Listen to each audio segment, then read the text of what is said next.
Bapak, Ibu, mari kita mempersiapkan hati dan pikiran kita untuk beribadah pada hari ini. Kita naikkan pujian ini, kusiapkan hatiku Tuhan.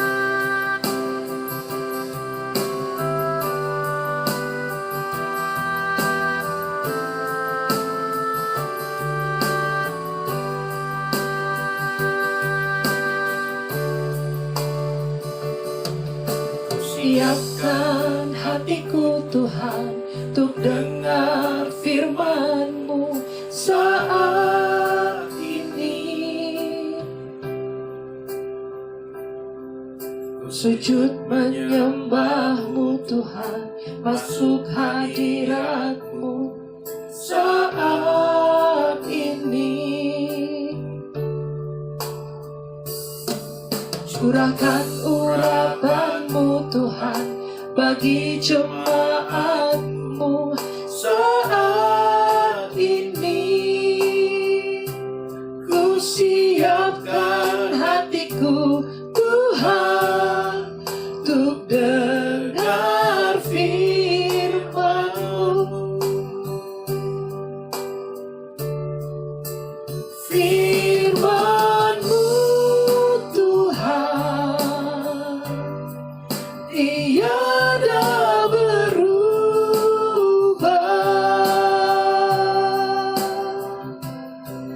Dahulu, sekarang, selama-lamanya, tiada berubah. Firman-Mu Tuhan, menolong hidupku. Ku siapkan hatiku Tuhan untuk dengar firman-Mu.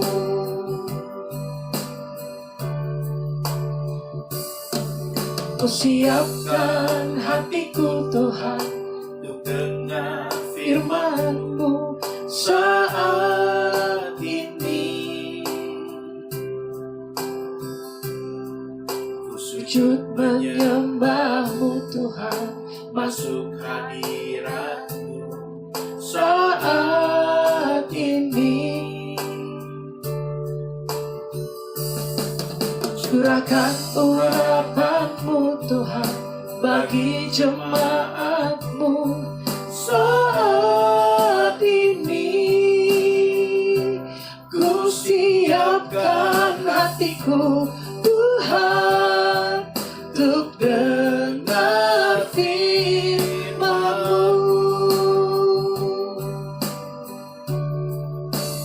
Firman-Mu Tuhan, tiada berubah.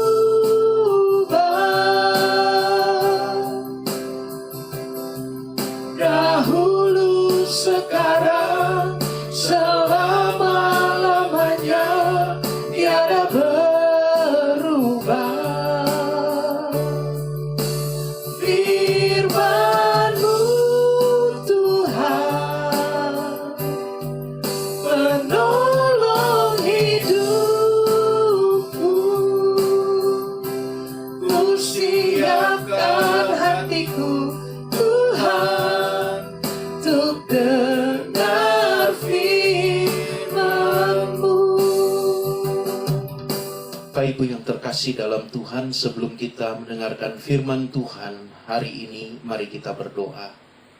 Kami bersyukur kepadamu ya Bapa yang kami sembah dalam nama Yesus, atas perkenanan-Mu bagi kami kembali hari ini untuk kami boleh belajar firman-Mu. Tuhan, kami minta agar Roh Kudus-Mu menuntun kami, menolong kami untuk kami dapat memahami kebenaran firman Tuhan, bahkan melakukannya dalam hidup kami sehingga Tuhan dipermuliakan. Kami menyerahkan pemberitaan firman ini dari awal pertengahan hingga akhirnya ke dalam tangan-Mu. dan kami siap menerima firman-Mu dengan hati yang terbuka. Mari Tuhan Yesus, Engkau ditinggikan, dipermuliakan lewat pemberitaan firman ini, dan hamba-Mu direndahkan. Terima kasih Bapa, kami naikkan segala puji, hormat, kemuliaan hanya bagi Tuhan. Demi dan hanya di dalam nama anak-Mu Yesus Kristus, Tuhan kami yang hidup, kami siap menerima firman Tuhan. Amin. Bapak Ibu yang terkasih di dalam Tuhan Yesus Kristus, kembali kita akan bersama-sama belajar kebenaran firman Tuhan. Dan tema firman Tuhan pada hari ini adalah berkat burung gagak. Sekali lagi, tema kebenaran firman Tuhan pada hari ini adalah berkat burung gagak, yang kita akan baca bersama-sama dari kitab 1 Raja-Raja pasal 17, ayat yang pertama sampai yang ke-6. 1 Raja-Raja pasal 17 ayat yang pertama sampai yang ke-6, demikian firman Tuhan. Lalu berkatalah Elia orang Tisbe dari Tisbe Gilead kepada Ahab, demi Tuhan yang hidup, Allah Israel yang kulayani, sesungguhnya tidak akan ada embun atau hujan pada tahun-tahun ini, kecuali kalau kukatakan. Kemudian datanglah firman Tuhan kepadanya, pergilah dari sini, berjalanlah ke timur dan bersembunyilah di tepi sungai Kerit di sebelah timur sungai Yordan. Engkau dapat minum dari sungai itu, dan burung-burung gagak telah kuperintahkan untuk memberi makan engkau di sana. Lalu ia pergi dan ia melakukan seperti firman Tuhan. Ia pergi dan diam di tepi sungai Kerit di sebelah timur sungai Yordan. Pada waktu pagi dan petang, burung-burung gagak membawa roti dan daging kepadanya, dan ia minum dari sungai itu. Bapak Ibu yang terkasih dalam Tuhan, kita mengenal Elia di dalam era perjanjian lama sebagai salah satu nabi yang melayani Tuhan Allah Israel dengan pengabdian yang tinggi. Dia adalah nabi yang melayani Tuhan dengan pengabdian yang tinggi. Karena selama dia melayani Tuhan, Bapak Ibu yang terkasih, kita melihat bagaimana banyak sekali hal-hal yang mendera Elia, yang bahkan berusaha atau mengancam akan kehidupannya. Tetapi dia tetap tekun melayani Allahnya, Allah Israel, Allah Abraham, Ishak, dan Yakub. Kita melihat pengabdian yang tinggi dari Elia ini juga dibuktikan pada saat semua umat Tuhan, mereka berbondong-bondong beralih kepada Tuhan yang lain. Bahkan ada yang memberikan dirinya untuk melayani Tuhan yang lain. Tuhan dari orang Sidon, Bapak Ibu. Dan kemudian Elia harus sendirian untuk mempersaksikan Tuhan yang benar. Tuhan yang dikenal sebagai Tuhannya Abraham, Ishak, dan Yakub. Dan Elia tidak gentar untuk melakukan hal itu. Sekalipun dia sendiri, dia tapi tetap mempertahankan untuk melayani Tuhan yang benar yang kita kenal di dalam nama Tuhan Yesus Kristus sekarang ini. Pengabdiannya begitu tinggi. Dia melayani Tuhan dengan setia dan ketaatan yang tinggi. Kita melihat di dalam Alkitab, di dalam kisah-kisah yang kita baca berkenaan dengan Nabi Elia ini, bagaimana dia senantiasa mengikuti apa yang Tuhannya firmankan, apa yang Tuhannya katakan kepadanya untuk dilakukan. Pengabdiannya kepada Tuhan membuat Elia berkenan dalam pandangan Tuhan. Sehingga sampai Elia diizinkan untuk tidak mengalami kematian. Kita bisa melihat di dalam Alkitab ada beberapa orang yang tidak mengalami kematian tetapi diangkat Tuhan ke surga. Dan Elia adalah salah satu dari orang-orang itu. Pada saat dia berjalan bersama dengan muridnya, Elisa, kemudian turunlah kereta yang berapi dari langit dan kemudian memisahkan Elia dan Elisa sehingga Elia bisa naik ke atas kereta itu dan kereta itu membawa Elia ke surga.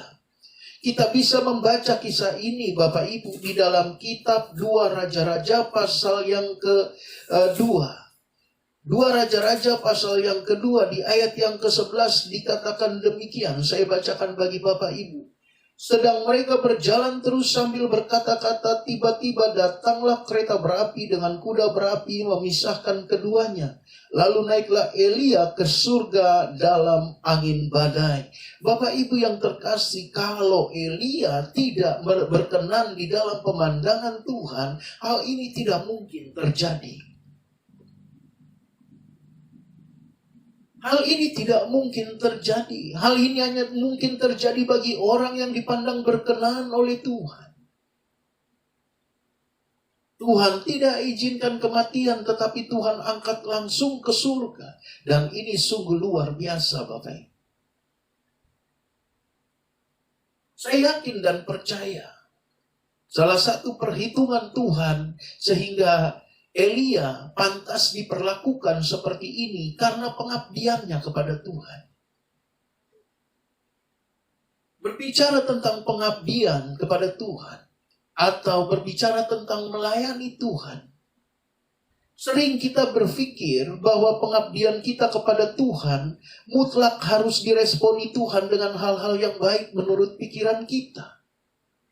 Kita sering berpikir, aku sudah melayani Tuhan, aku sudah mengabdikan diriku sekian lama kepada Tuhan, maka harusnya aku diperlakukan Tuhan dengan yang baik-baik. Aku harus hidup dalam kenyamanan, aku harus senantiasa diberkati Tuhan. Sering kita berpikir demikian. Kita sering menilai pelayanan kita sendiri dari sudut pandang kita. Kita berpikir lamanya waktu kita melayani Tuhan, banyaknya beban pelayanan yang kita kerjakan, kita seringkali berpikir bahwa ini adalah salah satu nilai yang dilihat Tuhan untuk memberkati kita. Dan kita berpikir kalau kita sudah melakukan itu semua, bahwa Tuhan mutlak harus memberkati, harus melakukan hal-hal yang baik, harus membuat kita tidak mengalami penderitaan dan lain sebagainya. Ini cara kita menilai. Kita sering berpikir demikian. Sehingga tidak jarang kita temukan Bapak Ibu di dalam dunia pelayanan, orang-orang yang akhirnya kecewa kepada Tuhan dan meninggalkan Tuhan di dalam pelayanan mereka. Karena mereka melihat sewaktu mereka melayani Tuhan, kok mereka tidak mengalami seperti yang seringkali mereka dengar bahwa dengan melayani Tuhan diberkati dan lain sebagainya. Sebagai hamba Tuhan, saya mau katakan kepada Bapak Ibu yang masih punya paradigma atau pemikiran yang seperti ini, tolong berubah. Tolong berubah. Tuhan punya kedaulatannya untuk memberkati kita. Dia punya kedaulatannya sendiri untuk melakukan hal yang baik di dalam kehidupan kita, tapi tidak mutlak bagi Tuhan untuk melakukan apa yang kita mau dan yang kita pikirkan. Tidak mutlak bagi Tuhan untuk melakukan apa yang kita mau dan kita pikirkan. Karena belum tentu apa yang kita pikirkan baik untuk kita, di dalam pemandangan Tuhan itu baik bagi kita. Jadi, untuk kita tidak kecewa di dalam melayani Tuhan, atau kita tidak kecewa dalam mengiring Tuhan, atau mengabdikan hidup kita kepada Tuhan, kita jangan berpikir seperti ini. Belajar dari kisah Elia. Elia mengabdikan diri sedemikian rupa, dia melayani Tuhannya sedemikian rupa, tapi kita melihat hal-hal yang sebenarnya justru bisa kita katakan bukanlah satu keadaan yang pantas untuk dialami orang yang melayani Tuhan. Justru itu yang dialami Elia. Kita sering berpikir bahwa waktu saya melayani Tuhan, saya pasti diberkati dengan ini, dengan itu, dengan segala macam. Oh, saya hidup nyaman. Oh, saya tidak akan menderita dan lain sebagainya. Tapi lihat Elia. Dia harus berlari. Dia harus bersembunyi dari kejaran Isabel, istri dari Raja Ahab yang berusaha untuk membunuhnya. Isabel mencari-cari Elia bukan sekedar Bapak Ibu untuk dimarah-marahi. bukan sekedar untuk dipenjarakan, bukan sekedar hanya untuk dicambuk dan lain sebagainya, tetapi dia dicari untuk dibunuh. Dan Elia harus bersembunyi. Elia harus bersembunyi dari kejaran Izebel, istri Raja Ahab. Elia dibenci oleh banyak rakyatnya, oleh orang-orang Israel yang telah melacurkan diri mereka kepada Tuhan yang lain, yaitu Allah dari orang-orang Sidon, Tuhan dari orang-orang Sidon. Dan Elia melayani Tuhan waktu itu. Dia juga melayani di dalam kesendirian. Alkitab mencatat ada 450 Nabi Baal. Elia harus sendirian pada waktu itu. Jadi kita melihat Bapak Ibu, kita harus belajar menyikapi dengan benar pemeliharaan Tuhan, kasih setia Tuhan, perlakuan Tuhan dalam kehidupan kita. Sehingga kita tidak mudah menjadi orang yang kecewa dengan Tuhan. Justru Elia mengalami hal-hal yang berat dalam pelayanannya sampai membuat dia putus asa. Orang kalau sampai putus asa berarti berat sekali beban yang dirasakan.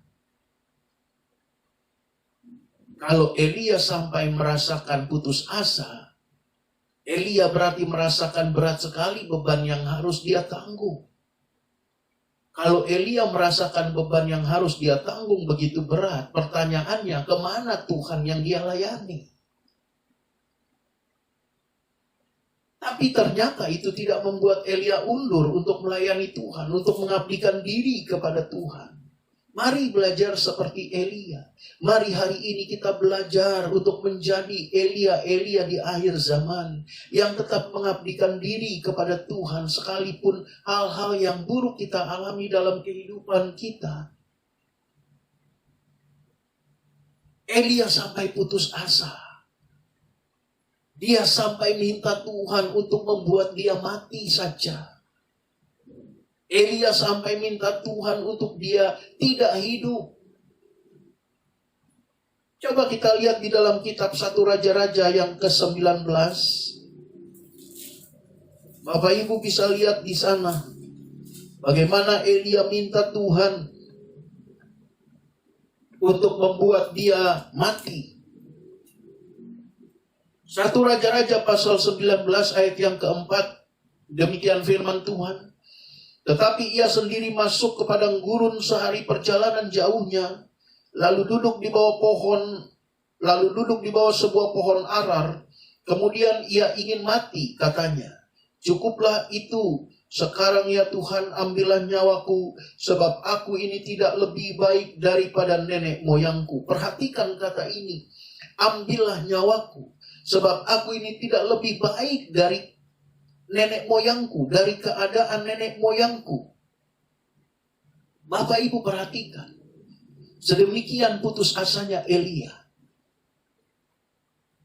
Jadi, kalau kita melihat kisah ini, baru mata kita terbuka. Tidak mutlak Tuhan untuk melakukan apa yang kita ingini. Tidak mutlak Tuhan untuk melakukan hal-hal yang baik dalam hidup kita, atau mengizinkan hal-hal yang baik terjadi dalam hidup kita, sekalipun kita sudah mengabdikan diri kita sedemikian rupa kepada Tuhan. Tetapi Bapak Ibu harus pahami, itu bukan berarti Tuhan itu jahat, atau itu bukanlah berarti bahwa Tuhan tidak peduli kepada kita. Tetapi itu justru membuktikan karena Tuhan tahu yang terbaik untuk kita dibandingkan diri kita sendiri. Dia punya waktu yang tepat untuk menyatakan yang baik dalam kehidupan setiap anak-anaknya. Perikop yang menjadi bacaan kita saat ini memberikan pelajaran bagi kita, Bapak Ibu, bahwa Jangan selalu curiga kepada Tuhan dan mempertanyakan kebaikan Tuhan. Jangan kita mempertanyakan dan curiga kepada Tuhan akan kebaikan Tuhan. Terlebih-lebih dalam keadaan seperti yang kita alami sekarang. Mungkin kita berpikir saya sudah melayani Tuhan. Tetapi kenapa kok Tuhan sampai izinkan saya akhirnya harus mengalami pemutusan hubungan kerja. Saya sudah melayani Tuhan, tetapi kenapa Tuhan izinkan saat ini? Akhirnya saya mengalami satu keadaan di mana gereja yang saya layani itu tidak bisa beribadah. Atau cara-cara berpikir yang lain, Bapak Ibu. Sebagian mungkin kita berpikir, saya sudah melayani Tuhan, mengabdikan diri kepada Tuhan. Tetapi kok Tuhan izinkan orang yang saya kasihi terkena penyakit COVID-19. Atau mungkin penyakit-penyakit yang lain. Sebagai hamba Tuhan saya mau katakan, jangan kita curiga dan kemudian mempertanyakan kebaikan Tuhan di dalam kehidupan kita. Karena Tuhan punya cara sendiri untuk meresponi pengabdian setiap anak-anaknya. Tuhan punya cara tersendiri untuk meresponi setiap kebaikan kita, Bapak Ibu. Campur tangan Tuhan di dalam kehidupan kita selalu menghasilkan kebaikan, sekalipun mungkin pada awal-awalnya kita merasa itu bukanlah sebuah kebaikan.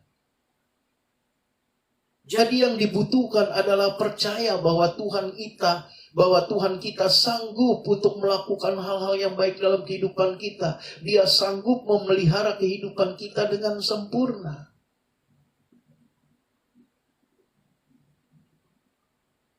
Tuhan punya cara tersendiri. Sebagaimana yang dia lakukan kepada Elia. Bahkan bukan hanya kepada Elia.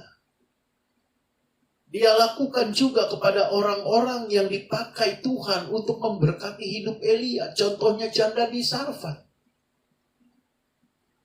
Janda ini tidak habis pikir pada waktu itu. Waktu Elia minta dibuatkan sebundar roti dan kemudian juga dia harus tinggal di rumah janda itu. Janda itu tidak pernah habis pikir. Kenapa hamba Tuhan ini datang kepadaku yang miskin? Bahkan Alkitab mengatakan kalau janda itu membuatkan roti untuk Elia, maka habislah tepungnya dan juga minyak dalam buli-buli habis untuk membuat satu bundar roti untuk abdi Tuhan ini. Tapi ternyata tidak. Janda di Sarfat ini setelah melakukan apa yang diminta oleh Elia, dan dia percaya bahwa betul-betul Elia adalah abdi Tuhan yang memiliki kuasa Tuhan dan juga memiliki otoritas Tuhan di dalam hidupnya untuk menyalurkan berkat kepada orang-orang lain, maka dia melakukannya. Dan kita melihat Alkitab mencatat bahwa tepung dalam buli-buli dari janda ini serta minyaknya tidak habis-habis. Tuhan punya cara sendiri memberkati setiap anak-anaknya. Kalau hari ini kita melihat bahwa seakan-akan Tuhan tidak menyatakan berkat dan pemeliharaannya kepada kita, jangan berkecil hati karena Tuhan pasti menyatakannya. Jangan curiga kepada Tuhan, Bapak Ibu. Jangan pertanyakan kebaikan Tuhan. Tuhan bisa meresponi pengabdian kita. Dia adalah Tuhan yang menghargai setiap jerih lelah kita dalam melayani Tuhan, dalam mengiring Tuhan, dalam mengabdikan diri kepada Tuhan. Dia bukan Tuhan yang tidak peduli.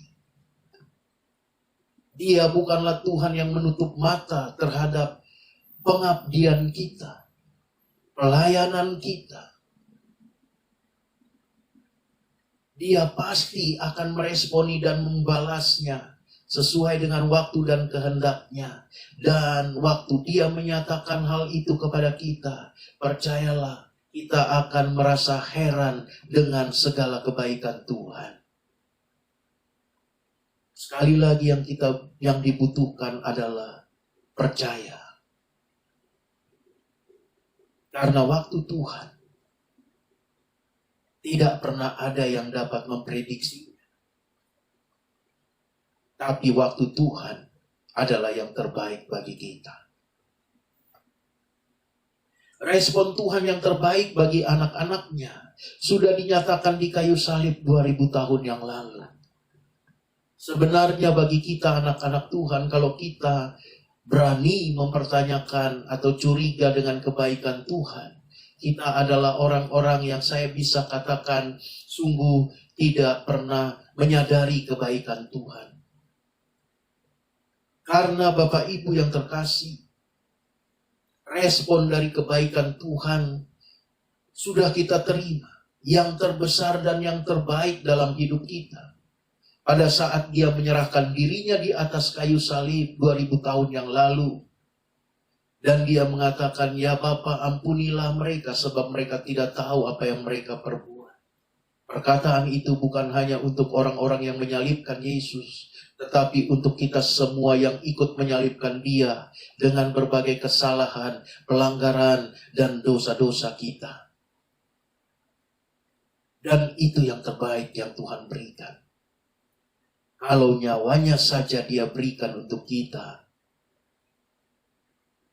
masakan Dia tidak peduli dengan kehidupan kita saat ini? Respon di atas kayu salib adalah respon yang terbaik, Bapak Ibu.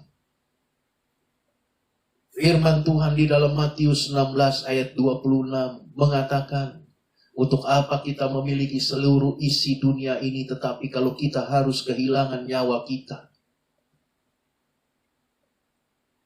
Untuk apa?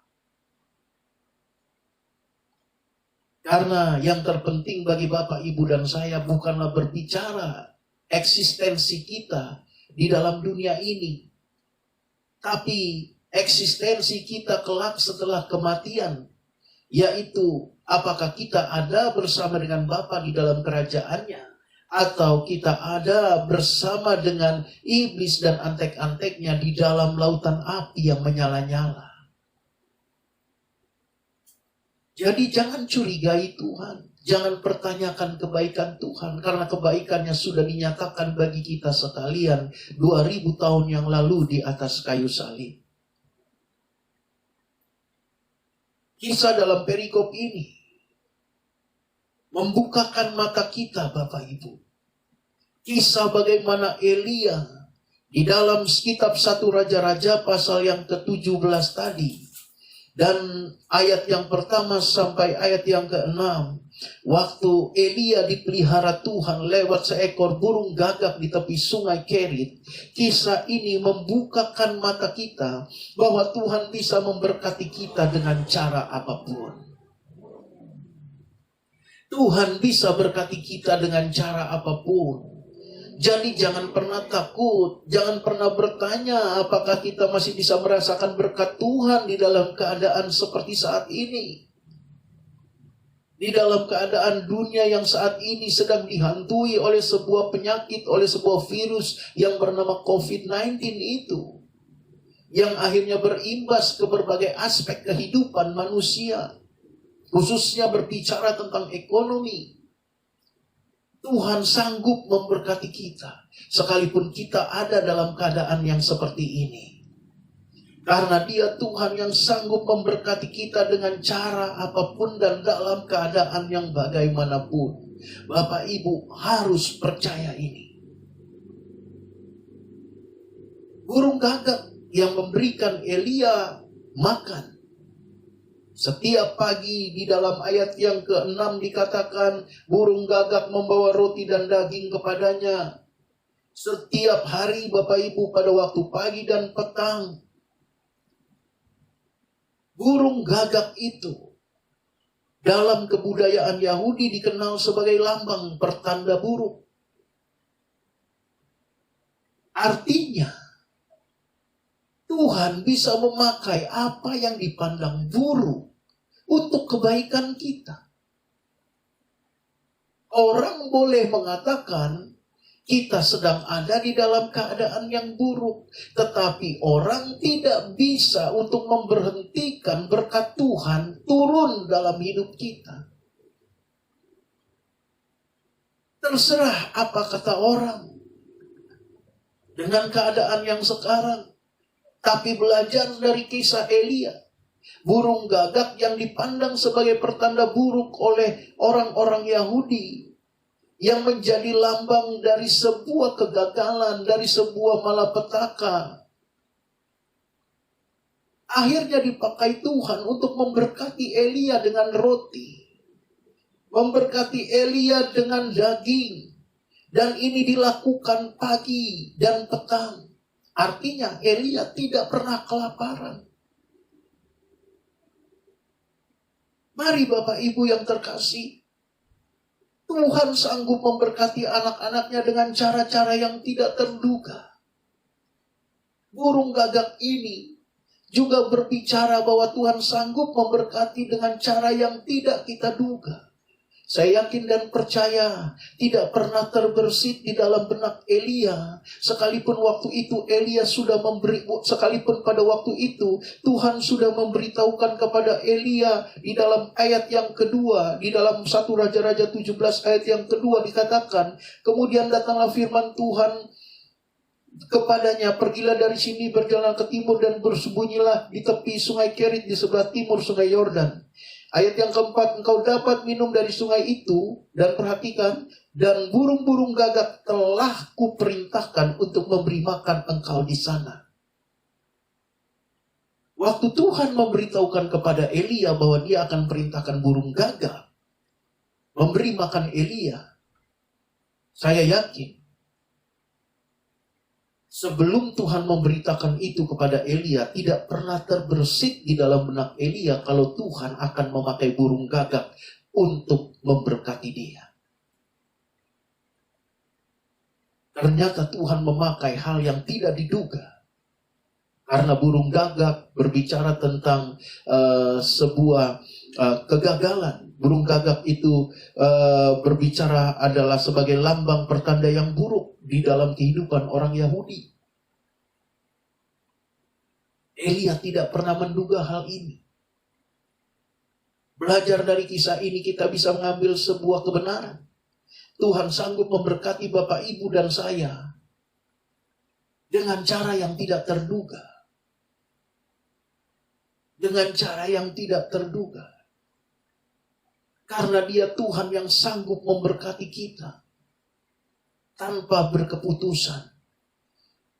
Orang boleh menjadi berkat di dalam kehidupan kita, tapi orang itu bukanlah pemilik berkat. Jadi berkat yang dinyatakan pun satu saat bisa berhenti. Tetapi kalau Tuhan yang memberkati kita, dia tidak akan berkeputusan. Berkatnya akan senantiasa mengalir. Tapi dengan cara-cara dia, dengan waktunya dia, dan juga dengan hal-hal yang mungkin kita tidak pernah duga. Yang harus kita percaya, dia Tuhan yang tidak pernah membiarkan kita.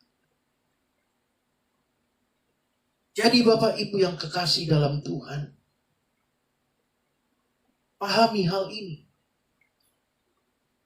Berkat burung gagak bisa kita raih. Seperti Elia. Jadi jangan berkecil hati. Jangan kita berputus asa. Tetap abdikan dirimu kepada Tuhan dan layani dia dengan setia. Percayalah bahwa kita memiliki Tuhan yang besar. Tuhan yang sanggup memelihara hidupmu dan hidupku. Tuhan yang sanggup melakukan hal-hal yang baik di dalam kehidupan kita. Seturut dengan waktu dan kehendaknya. Bahkan dia adalah Tuhan yang sanggup melakukan dan memberkati kita dengan hal-hal yang baik dan berkat-berkat yang luar biasa. Dengan cara-cara yang tidak terduga. Kita lihat di dalam ayat yang keempat dan keenam. Ayat yang keempat dikatakan, kau dapat minum dari sungai itu dan burung-burung gagak telah kuperintahkan untuk memberi makan engkau di sana. Ayat yang keenam, pada waktu pagi dan petang burung-burung gagak membawa roti dan daging kepadanya dan ia minum dari sungai itu. Bapak Ibu yang terkasih, seperti yang tadi saya sudah sampaikan, burung gagak di dalam kehidupan orang Yahudi sebagai lambang pertanda yang buruk. Dari ayat yang keempat dan keenam dari kitab 1 Raja-Raja pasal 17 tadi, Tuhan mau berbicara kepada Bapak, Ibu, dan saya bahwa Dia bisa mengubahkan kutuk menjadi berkat, kesusahan menjadi sukacita, dan beban berat menjadi kelegaan. Saat ini, saudara-saudari yang terkasih di dalam Tuhan, yang hari ini hampir berputus asa, atau bahkan mungkin sudah tidak percaya dan berputus asa dengan kehidupannya yang dirasakan berat. Firman Tuhan hari ini mengajak kita untuk bangkit dan menyadari bahwa Tuhan yang dituliskan di dalam kitab ini adalah Tuhan yang sama yang kita sembah hari ini. Dia adalah Tuhan yang sama yang kita sembah saat ini, yang kita puja-puji hari ini. Dan Dia sanggup melakukan apa yang pernah Dia lakukan terhadap Elia. Saat di mana Elia bersembunyi di tepi sungai Kerit itu, Dia sanggup melakukan hal itu juga kepada kita. Mari Bapak Ibu, bersukacitalah senantiasa di dalam Tuhan, karena kita memiliki Tuhan yang sungguh cakap memelihara kehidupan kita. Apa yang membuat Elia mengalami hal ini? Pemeliharaan Tuhan yang luar biasa lewat seekor burung gagak. Berkat burung gagak terjadi dalam kehidupan Elia. Berkat yang tidak terduga itu nyata di dalam kehidupan Elia. Apa yang membuat dia mengalami hal itu? Ini pun harus kita ketahui dan kita pelajari. Agar kita memiliki pengalaman rohani seperti Elia. Dan akhirnya tidak percaya dengan berbagai omongan orang yang mengatakan bahwa Tuhan kita bukan Tuhan yang benar. Bahwa Tuhan yang kita sembah bukanlah Tuhan yang layak untuk disembah. Dia bukanlah Tuhan. Agar kita tidak terpengaruh dengan itu semua, kita harus tahu bagaimana kita bisa mengalami pengalaman rohani seperti Elia. Mari kita lihat di dalam ayat yang kelima. 1 Raja-Raja 17 ayat yang kelima, demikian firman Tuhan. Lalu ia pergi dan ia melakukan seperti firman Tuhan. Ia pergi dan diam di tepi sungai Kerit di sebelah timur sungai Yordan. Perhatikan kata ini, ia melakukan seperti firman Tuhan. Bapak Ibu yang terkasih di dalam Tuhan, berkat yang tidak terduga di dalam kehidupan kita yang dikerjakan oleh Tuhan, atau yang saat ini boleh kita sebut sebagai berkat burung gagak itu, yang dialami oleh Elia sehingga dia mengalami pemeliharaan Tuhan di tepi sungai Kerit. Dia tidak kelaparan, dia tidak mengalami kematian, dia tetap ada di dalam keadaan yang baik. Semua itu bisa kita alami saat kita melakukan seperti firman Tuhan. Artinya, kita bisa mengalami hal ini selama kita hidup seturut firman Tuhan, maka kita bisa mengalami berkat dan pemeliharaan Tuhan. Kalau engkau ingin melihat berkat burung gagak tercurah dalam kehidupanmu, hal yang tidak terduga, yang orang lain boleh anggap bahwa itulah mustahil, bahwa itu tidak mungkin terjadi. Tetapi saya mau katakan di dalam nama Yesus, Tidak ada yang mustahil bagi Tuhan kita Yesus Kristus. Dia sanggup melakukan apapun dalam kehidupan kita. Dia sanggup memberkati kita. Dia sanggup mencurahkan berkat-berkat yang tidak terduga dalam kehidupan kita. Pemeliharaannya sempurna di dalam kehidupan kita saat kita hidup seturut dengan firman-Nya. Mari belajar seturut dengan firman Tuhan. Sebagaimana saya katakan di awal, Elia dikenal Tuhan dan dianggap berkenan dalam pemandangan Tuhan. Karena pengabdiannya yang tinggi. Pengabdian yang tinggi ditunjukkan lewat kesetiaan dan ketaatan Elia. Ketaatan apa? Ketaatan dalam mengikuti apa yang Tuhan mau. Ketaatan untuk hidup seturut dengan firman Tuhan. Hari ini, kalau engkau ingin mengalami terobosan hidup seperti Elia, dan engkau ingin mengalami pengalaman-pengalaman rohani seperti Elia, mari mulai hari ini belajar hidup di dalam firman-Nya. Hiduplah di dalam firman Tuhan. Belajar taat dan setia kepada Tuhan. Kita akan melihat bagaimana Tuhan sungguh memelihara hidup kita dengan luar biasa. Kita akan melihat bagaimana Tuhan sanggup memelihara kita dengan luar biasa. Yang bisa kita jadikan sebagai kesaksian bagi banyak orang bagaimana kita memiliki Tuhan yang hidup dan Tuhan yang peduli dengan kita. Mari Bapak Ibu, kebenaran firman Tuhan hari ini meneguhkan kembali kepada setiap kita. Apapun kata orang dengan keadaan kita pada hari ini, dengan keadaan dunia pada hari ini, jangan itu membuat kita berkecil hati. Jangan membuat kita menjadi hilang dengan keyakinan kita dan iman kita kepada Tuhan kita Yesus Kristus. Tetapi tetap setia kepada Dia. Dan lihatlah, berkat yang tidak terduga akan nyata dalam kehidupan kita. Biarlah ini menjadi kekuatan bagi kita sekalian untuk menjalani hari-hari kita ke depan dengan penuh sukacita. Selamat hari Minggu, Tuhan Yesus memberkati. Bapak Ibu yang terkasih dalam Tuhan Yesus Kristus, kebenaran firman Tuhan sudah kita terima. Mari kita menutupnya di dalam doa. Terima kasih untuk firman-Mu Tuhan yang kembali meneguhkan dan menguatkan kami di dalam hari-hari yang saat ini kami jalani. Di mana Tuhan Yesus, kebenaran-Mu memberikan kepada kami kembali peneguhan bahwa Engkau Tuhan yang sanggup memelihara kehidupan kami, bahkan dengan cara-cara yang tidak kami pikirkan. Cara-cara yang tidak kami duga. Engkau Allah yang sanggup memberkati kami dengan cara apapun dan di dalam kondisi yang bagaimanapun. Terima kasih Bapa. Ajar kami tetap setia untuk mengabdikan diri kami kepada Tuhan. Tanpa memandang apapun yang kelak akan kami terima dalam kehidupan kami.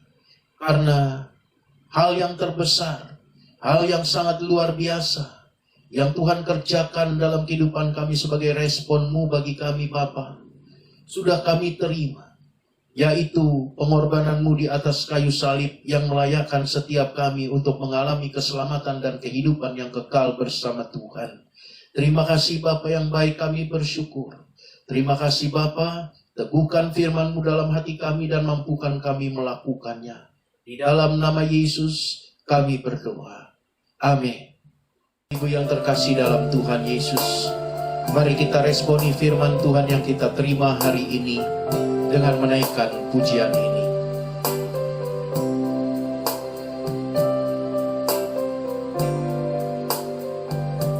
Sekalipun aku dalam lembah kelam, ku tak takut sebab Kau besertaku.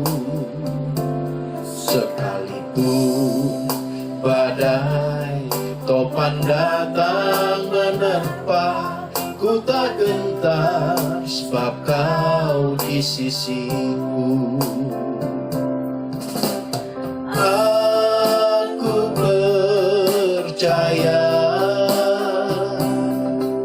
berkat-Mu atasku melimpah, kebajikan kemurahan selalu mengikutiku. Ku puji, ku sembah Kau Tuhan.